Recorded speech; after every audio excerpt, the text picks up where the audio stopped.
গেল ২১ জুলাই রাজধানী ঢাকার মাইলস্টোন স্কুল ভবনে বিধ্বস্ত হয় বিমান বাহিনীর একটি প্রশিক্ষণ যুদ্ধবিমান। এতে নিহত হয় শিশুসহ অনেকে। গুরুতর দগ্ধ অনেকেই এখনো হাসপাতালে চিকিৎসাধীন। যুদ্ধবিমান বিধ্বস্তের ঘটনায় নিহতদের স্মরণে মালদ্বীপে বাংলাদেশ হাইকমিশনে শুরু হয়েছে সপ্তাহব্যাপী শোক বই স্বাক্ষর কর্মসূচি।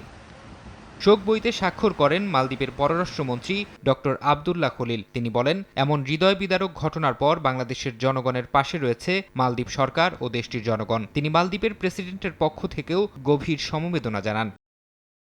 জাতিসংঘের আবাসিক সমন্বয়কারী সহ মালদ্বীপে নিযুক্ত জাপান, চীন, সৌদি আরব ও শ্রীলঙ্কার কূটনীতিকরাও শোক বইতে স্বাক্ষর করেন। অনেকে বাংলাদেশ মিশনের ইমেইলে পাঠিয়েছেন তাদের শোক বার্তা। বাংলাদেশের এমন শোকের সময়ে সমবেদনা জানানো সবার প্রতি কৃতজ্ঞতা জানান দেশটিতে নিযুক্ত বাংলাদেশের ভারপ্রাপ্ত হাইকমিশনার। বাংলাদেশে সংঘটিত এই দুর্ঘটনায় যারা নিহত হয়েছেন এবং যারা আহত হয়েছেন তাদের যেই শ্রদ্ধা এবং সম্মানের সাথে আমরা স্মরণ করছি এবং যারা এই শোক বই স্বাক্ষর করেছেন তার থেকেও আমরা জানাচ্ছি আন্তরিক ধন্যবাদ।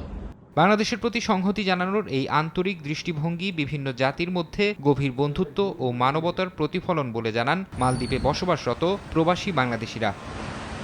সময় সংবাদ, মালদ্বীপ।